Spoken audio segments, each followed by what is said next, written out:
guys, welcome back to another video. Today I bring to you a build that I did a long time ago. It used to be a PvP build, but now it's a full-on PvE build with the full-on lethality, utility, and support that you can do for your allies. This is something that works very well, and I'm going to show you all the weapons for it, and then I'm going to show you how the build works, and then with some gameplay. If you like this kind of content, please comment down below. Tell me what you think. Without further ado, let's get into it. So we're going to start out with all our weapons and how we use them and why we use them with this build, or the possibilities of what you can do with this build with these weapons. So for our primary, it's Riptide. It has auto loading holster and chill clip. Chill clip is something that you're gonna want on this because it works on overload champions and it also works on unstoppable champions. After 3 shots with this fusion rifle with one unstoppable champion, it freezes them. Then, which allows you or your allies to shoot it to shatter them to stop them. With overload champion, 1 shot. The moment it gets hit with it, it gets stunned because slowing the overload stuns the overload. So the other honorable mentions for the primary weapons that you can use is Striga, Rat King, or Forerunner, and you can basically run this together with your either your clanmates or your fire teammates. Rat King is really good because when you basically get a kill, you go invisible, and it also increases its damage when there's other Rat Kings. And this works very well because the fact of Rat King currently right now, or Sidearms currently right now, is anti-barrier. So this allows you to stack up damage with Rat King. Forerunner is really good because of how the way it does damage, and it does heavy damage. And then the fact of when you get a certain amount of kills, you basically can get a grenade with the catalyst. It will load you a grenade in the gun itself, not your regular grenade. It'll be like a hand grenade, and you can shoot that hand grenade at enemies to do damage as well. Now going to our secondaries, every weapon here other than the Parabellum, because this is something that happened to drop for me, but every weapon here other than the Parabellum is a good opportunity choice for your secondary. So we're using a Recluse that have basically 2 different god rolls built into it because this is a shiny version of the Recluse, and the shiny version has Desperate Measures, and it also has Surrounded with Subsistence. And you're gonna want a subsistence because that means less times of you reloading, more bullets, less reloading. And this is really good because of how the way the new Recluse works, especially with its origin trait, Indomitability. Basically, final blows with this weapon grants grenade energy when playing a light subclass, or melee energy when you're playing a dark subclass, which is really good. This is so good because of how the way this build works. Desperate Measure works off of basically of you get weapon kills, it gives you bonus damage. If you get a melee or a grenade kill, it gives you the same weapon damage but at a higher amount. So this higher amount allows you to do more damage, and it does not lock to being class or element specific, meaning you don't have to run just void. You can run any of the subclasses that you want, and this will still work with it. Now, going for our other legendaries, we also have Funnel Web here that has Subsistence and Frenzy. We also have a Recluse with Subsistence and Frenzy, just like our Funnel Web. And Funnel Web is a good choice because it has a perk that Recluse doesn't have, and Recluse has a perk that it doesn't have. So it has Vice Stinger as its origin trait, and basically damaging an enemy has a small chance of reloading the magazine, and basically increases movement speed while aiming down sights, which is not bad. We also have Unforgiven. Unforgiven is really good because of its origin trait as well. It has Bitter Spite. Basically, when you take damage, it accelerates your reload speed, and the more damage you take, the faster your reload speed is increased. We have Repulsor Brace and Demolitionist. And if you don't know what Repulsor Brace does, killing an enemy that's affected by a Void debuff basically grants you an overshield. So this basically allows you to be a little tanky. We also have Harsh Language that has Wellspring and Repulsor Brace. Wellspring, you basically kill an enemy, and it grants you energy to your lowest uncharged ability. That way, you can basically get your abilities back quicker. And then Repulsor Brace does the exact same thing on this. And that's basically it. We also have Collective Obligations, and we also have Gravitas.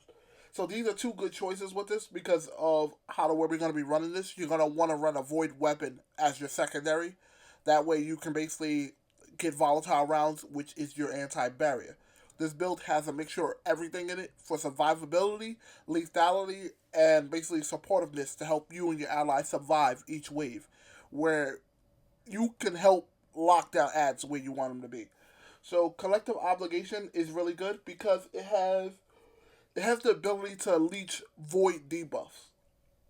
And anytime that you have Devour overshields, like a Void overshield or become invisible, it automatically reloads from reserves. And what you can do with this weapon is absorb Void debuffs, hold X, it will switch its mode, and then it starts shooting those Void debuffs at targets. So if you made something volatile, you can basically shoot the target that with your volatile rounds. You'll see it in the cursor or in the scope. If you look closely at the scope, there's three or four dots in the scope itself, and those three or four dots that's in the scope, they light up basically off each void debuff that you do, and they let you know when you fill up your void debuff when you can switch the weapon to its alternate fire. This is a raid weapon that drops from Vow Vow of Disciple, or whatever it's called. Yeah, Vow of the Disciple, VOW. And if you don't have that, most players have access to Graviton Lance. Excuse me for the yawning. Those players have access to Graviton Lance. And this is a really good gun because of what it does. It basically also helps out with ad killing because of its exotic trait, uh, cosmology.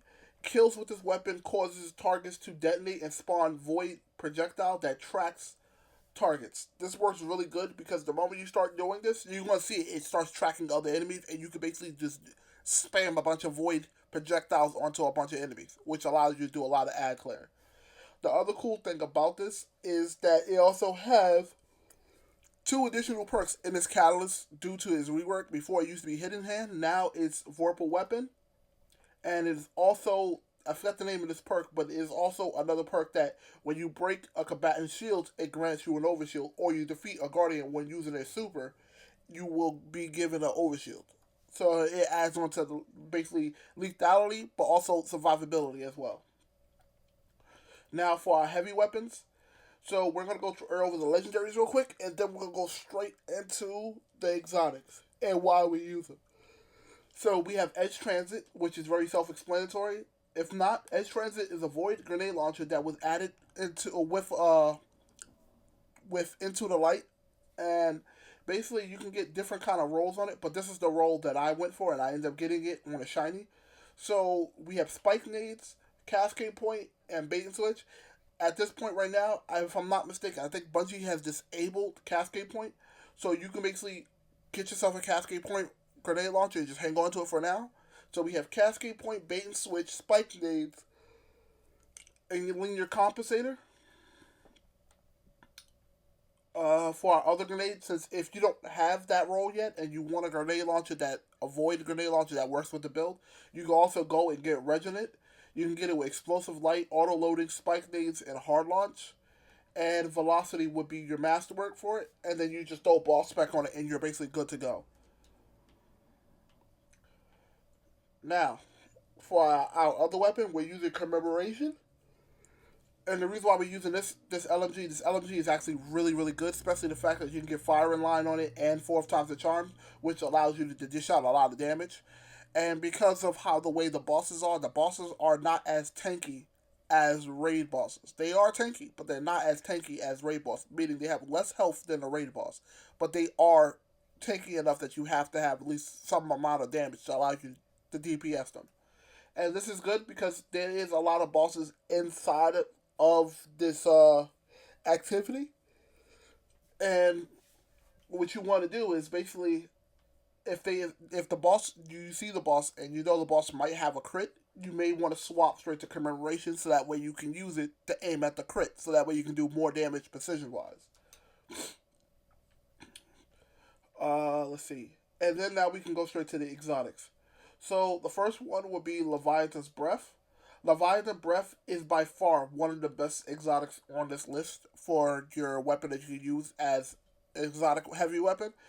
Because of how the way it works, it has Leviathan sight, fully drawn, basically makes a concussion blast, and it does a damage where you hit the enemy, and it does an impact damage, and then it does a concussive uh, damage onto the enemy. So what you want to do is always aim for the crit, so that way you can get the crit hit, and then the big damage because of the tick explosion from it. And then it also has the capability of stopping unstoppable champions, which is really good because we only have one way of stopping unstoppable champions. Leviathan's Breath will be our second way to stop them. Now, we have Thunderlord in this build. Thunderlord will be a perfect replacement over Commemoration if you just want to melt the boss down really quickly. If you don't know what Thunderlord does, basically final blows generate electricity, but it doesn't just go off final blows, it also goes off hits. So if you keep hitting the target, the longer you hold the trigger down, the more likely that you're going to generate lightning strikes.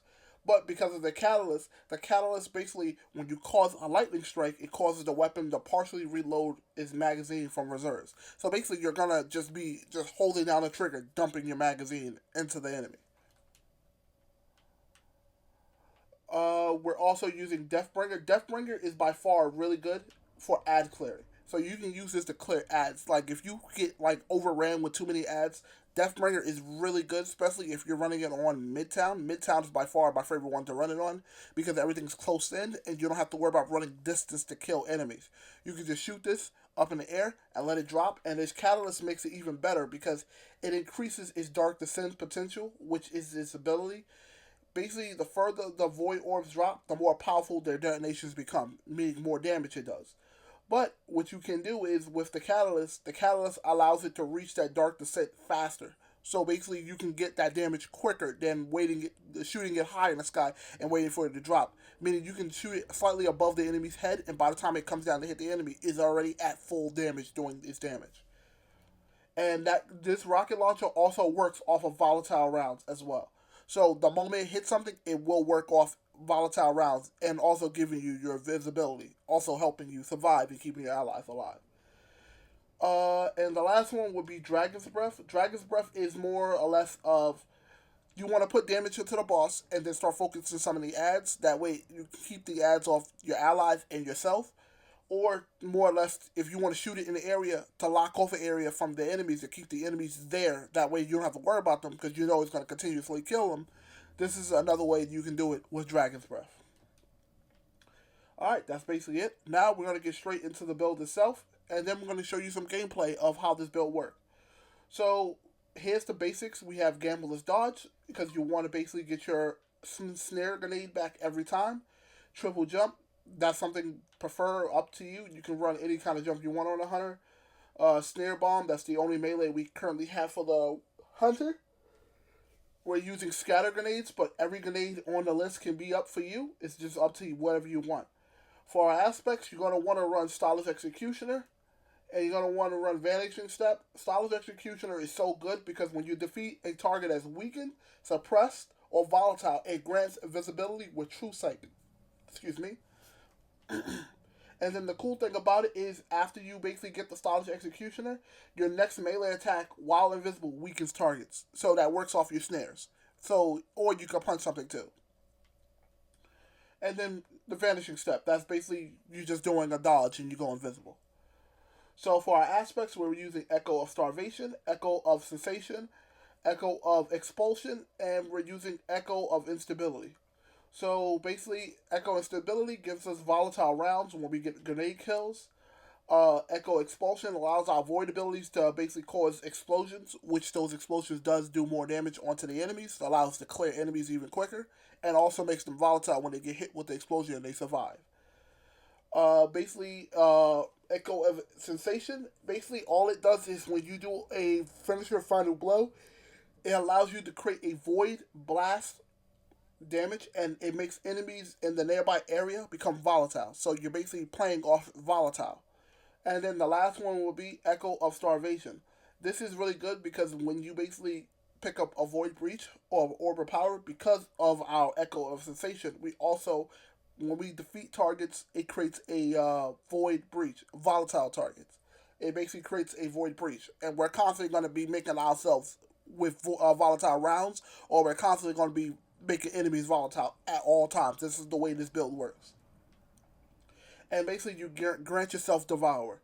And this works very well because it keeps your hunter alive. Since the hunter is by far the most squishiest character in the game, this allows the hunter to stay alive and allow them to play where they are the most comfortable in, close up on the enemy. Now, for our armor, this is exactly what we're doing, what we're using. And then I'm going to go over the exotic right after I show you exactly what we got on our armor here.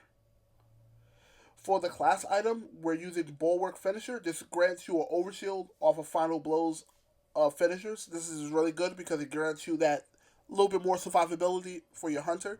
Since we're squishy, we want to make sure that we're somewhat tanky, or at least tempting to be tanky and harder to kill. And then our bread and butter of the build, Falcon's Harbor. So this is really good because of what this exotic does. Basically, void weapons gain volatile rounds after you come out from being invisible. But when you're invisible, if you defeat an enemy with a finisher while you're invisible, it grants your weapons bonus damage, and then it also grants you and your allies a overshield and an improved recharge rate of your class ability. So the overshield is in the form of your class ability. So the next time you activate your class ability, a Titan using its barricade, a Warlock using its healing riff or empowerment riff, or the Hunter just using its dodge, it basically automatically gives them an overshield the moment they use it, right along with their ability. So it helps out as well keep your allies a little bit tanky too with a void overshield. Alright guys, if you like this kind of content, please comment down below. Tell me what you think, and I'm going to roll the clip, and I'll catch you later. Peace.